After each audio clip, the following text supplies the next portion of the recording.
السلام علیکم ناظرین، میں محمد اسلم حسین سیاست کی عالمی خبروں میں آپ سب کا استقبال کرتا ہوں۔ برطانوی فضائی کمپنی برٹش ایئر ویز نے کہا ہے کہ ہم نے اپنی یونیفارم سلیکشن میں خواتین ملازمین کے لیے کرتے اور اسکارف کی ترجیحات بھی رکھی ہے۔ برٹش ایئر ویز نے جاری کردہ بیان میں کہا ہے کہ کمپنی نے تقریباً 20 سال کے بعد اپنے ملازمین کے یونیفارم میں جامع تبدیلیاں لا رہے ہیں۔ ہم رواں سال کے موسم بہار سے تقریباً 30,000 ملازمین کے یونیفارم تبدیل کرنے کا پروگرام رکھتے ہیں۔ بیان میں کہا گیا ہے کہ مرد ملازمین کا یونیفارم 3 حصوں پر مشتمل سوٹ ہوگا۔ سوٹ کی پتلونیں تنگ اور معمول کے پینچوں سمیت ہر 2 شکل میں ہوں گے۔ خواتین ملازمین کے یونیفارم میں ڈریس، اسکرٹ اور پتلون کے ساتھ ساتھ پہلی دفعہ کرتے اور اسکارف کی بھی اجازت دی جائے گی۔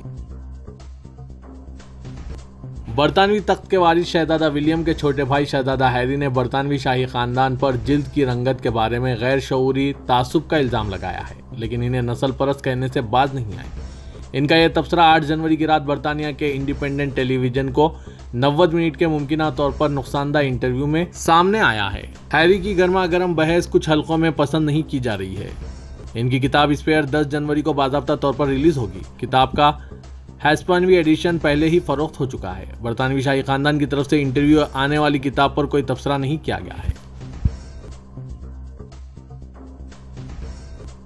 آسٹریلیا کے وزیر اعظم اینتھونی البینیز نے آج پیر کو مغربی آسٹریلیا کی ریاست میں شدید سیلاب کے متاثرین کے لیے وفاقی امداد کا اعلان کیا۔ سینہوا نیوز ایجنسی کی رپورٹ کے مطابق البینیو نے ریاست کے دور اقتدار کیمبرلے علاقے میں مغربی آسٹریلیا کے پرائمر مارک میک گوون کے ساتھ غیر معمولی سیلاب سے متاثرہ کمیونٹیز کا دورہ کیا۔ جاپان کی حکومت نے آج پیر کو کہا ہے کہ ایوین انفلوئنزا کے کیسز میں ملک گیر اضافے کے درمیان جاپان میں اس سیزن میں پولٹری فارمز میں 10 ملین پرندے مارے جا چکے ہیں۔ وزارت زراعت، جنگلات اور ماہی پروری کے مطابق آج پیر کے روز قبل ازیں صوبہ ایباریکی کے شہر شیروسائٹو کے ایک پولٹری فارم نے برڈ فلو کے پھیلنے کی تصدیق کی ہے اور اس فارم میں تقریباً 9,30,000 مرغیوں کو مارنا شروع کر دیا ہے۔ برازیل کی پارلیمنٹ، سپریم کورٹ اور صدارتی محل پر لوگوں نے دھاوا بول کر توڑ پھوڑ مچا دی۔ غیر ملکی میڈیا رپورٹس کے مطابق برازیل میں سابق صدر بولسونارو کے حامیوں نے پارلیمنٹ، سپریم کورٹ اور صدارتی محل پر ہلہ بول دیا۔ سابق صدر بولسونارو کے حامیوں نے عمارتوں میں توڑ پھوڑ مچائی، شیشے اور فرنیچر کو توڑتے ہوئے چھت پر چڑھ گئے۔ سیکورٹی فورسز نے مظاہرین کو منتشر کرنے کے لیے شیلنگ کی۔ مظاہرین پر کریک ڈاؤن کیا گیا۔ جھڑپوں کی وجہ سے ایوان صدر سمیت متعدد سرکاری مقامات میدان جنگ بنے رہے۔ سیکورٹی فورسز نے 400 مظاہرین کو گرفتار کر لیا ہے۔ انتہائی دائیں بازو نظریات کے حامل اسرائیلی وزیر برائے قومی سلامتی ایتمر بن گوئر کی ہدایت پر عوامی مقامات میں فلسطینی پرچم نہیں لہرایا جائے گا۔ وزیر بن گوئر نے اپنے ٹویٹ میں لکھا ہے کہ آج پولیس کو ہدایت جاری کر دی گئی ہے کہ اسرائیلی ریاست کے خلاف اشتعال انگیزی و شرپسندی کی حوصلہ افزائی کرنے والے تمام عناصر کے ریاستی یا کسی دہشت گرد تنظیم کے علامتی پرچم سرکاری اداروں میں لہرانے پر پابندی ہوگی۔ ہم اپنی تمام توانائی دہشت گردی اور ان کی حوصلہ افزائی کرنے والوں کے خلاف استعمال کریں گے۔ انہوں نے کہا کہ اب کے بعد عوامی مقامات میں فلسطینی پرچم نہیں لہرایا جائے گا۔ متحدہ عرب امارات ملک بھر کے پرائمری اور سیکنڈری اسکولوں میں تاریخ کی کلاسز میں ہولوکاسٹ کے بارے میں بھی پڑھانا شروع کرے گا۔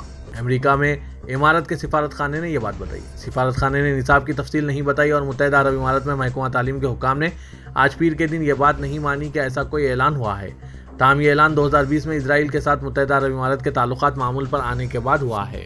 سفارت خانے نے ٹویٹ کیا کہ تاریخی ابراہم معاہدے کے بعد اب پرائمری اور سیکنڈری اسکولوں کے نصاب میں ہولوکاسٹ کو شامل کیا جا رہا ہے۔ سعودی عرب کے ولی عہد شہزادہ محمد بن سلمان نے درعیہ منصوبے کو سعودی انویسٹمنٹ فنڈ کے منصوبوں میں ضم کرنے کا اعلان کیا ہے۔ سعودی پریس ایجنسی کے مطابق درعیہ منصوبہ سعودی انویسٹمنٹ فنڈ کا تہذیب و ثقافت سے مالا مال 5واں منفرد اور نمایاں منصوبہ ہوگا۔ ولی عہد شہزادہ محمد بن سلمان کی طرف سے درعیہ کو سعودی انویسٹمنٹ فنڈ کے منصوبوں میں ضم کرنے کا اعلان دراصل سعودی ریاست کی 300 سالہ تاریخ کو اجاگر کرنے کے مترادف ہے۔ مسجد حرم اور مسجد نبی صلی اللہ علیہ وسلم کی صدارت عامہ کے صدر شیخ ڈاکٹر عبد الرحمن السدیس نے مسجد حرم کی جیو کوڈنگ پروجیکٹ کا افتتاح کیا ہے۔ سعودی پریس ایجنسی کے مطابق یہ منصوبہ agency for engineering projects and studies میں general department of survey and geographic information systems نے شروع کیا ہے۔ پروجیکٹ کا مقصد مسجد حرم کو ان مقامات میں تقسیم کرنا ہے جنہیں جغرافیائی طور پر تمام ملازمین نمایاں ترین علامت کی بنا پر آسانی سے پہچان لیں گے۔ منصوبے میں مشترکہ وضاحتی زبان تشکیل دی گئی ہے. اس زبان سے مسجد کے مختلف مقامات کی زیادہ درست شناخت ممکن ہوگی. حرمین شریفین انتظامیہ نے کہا ہے کہ مسجد حرم میں آج 1,30,000 لیٹر سینیٹائزر کا استعمال کیا گیا ہے. سبق ویب سائٹ کے مطابق انتظامیہ نے 2,250 لیٹر خوشبوات جبکہ روبوٹ کے ذریعے 1,400 لیٹر سینیٹائزر کا بھی استعمال کیا ہے. انتظامیہ نے کہا ہے کہ آج کے دن 26,935 زائرین کو مختلف قسم کی رہنمائی فراہم کی گئی. 1,950 زائرین میں کتابیں تقسیم کی گئی. 2,628 زائرین کو معلم کی خدمات فراہم کی گئی.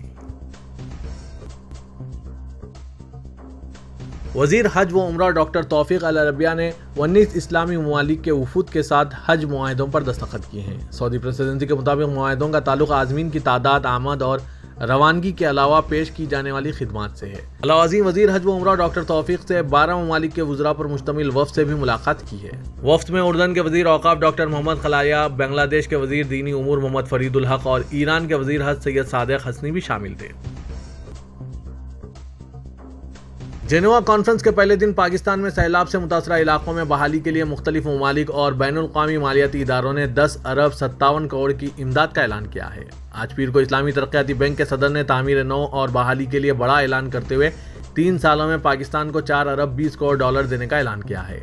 پاکستان کی وزیر اطلاعات مریم اورنگزیب کے مطابق پاکستان کے لیے یورپی یونین نے 9 کروڑ 30 لاکھ ڈالر، جرمنی نے 8 کروڑ 80 لاکھ، چین نے 10 کروڑ، اسلامک ڈیولپمنٹ بینک نے 4 ارب 20 کروڑ، ورلڈ بینک نے 2 کروڑ، جاپان نے 7 crore 70 lakh, Asian development bank نے 1 ارب 50 کروڑ، یو ایس ایڈ نے 10 کروڑ اور فرانس نے 34 کروڑ 50 لاکھ کا اعلان کیا ہے. ترکی کے صدر رجب طیب اردوغان نے کہا ہے کہ وہ 2023 میں دفاعی صنعت کے شعبے میں قوم کو نئی خوشخبری دینے کا سلسلہ جاری رکھیں گے. صدر اردوغان نے ان خیالات کا اظہار نیو جنریشن اسٹارم ایٹزر ڈیلیوری تقریب سے خطاب کرتے ہوئے کیا. انہوں نے کہا کہ آج ترکی کی افواج کو 6 نئی نسل کے طوفان ایٹزر فراہم کیے گئے. اردوغان نے کہا کہ وہ آنے والے عرصے میں اس تعداد کو 140 تک بڑھا دیں گے. اسلامی تعاون تنظیم مسجد اقصی میں اسرائیل کی خلاف ورزیوں پر بات چیت کے لیے منگل کو ایک غیر معمولی اجلاس منعقد کرنے کا فیصلہ کیا ہے. OIC کی جانب سے تحریری بیان میں کہا گیا ہے کہ غیر معمولی اجلاس کا فیصلہ اسرائیل کی جانب سے مقبوضہ بیت المقدس میں کشیدگی میں اضافے اور مسجد اقصی کے خلاف بار بار خلاف ورزیوں کے بعد کیا گیا ہے. بتایا گیا ہے کہ OIC کے سیکریٹری نے اس مقصد کے لیے منگل کو ایگزیکٹو کمیٹی کا اجلاس طلب کرنے کا فیصلہ کیا ہے.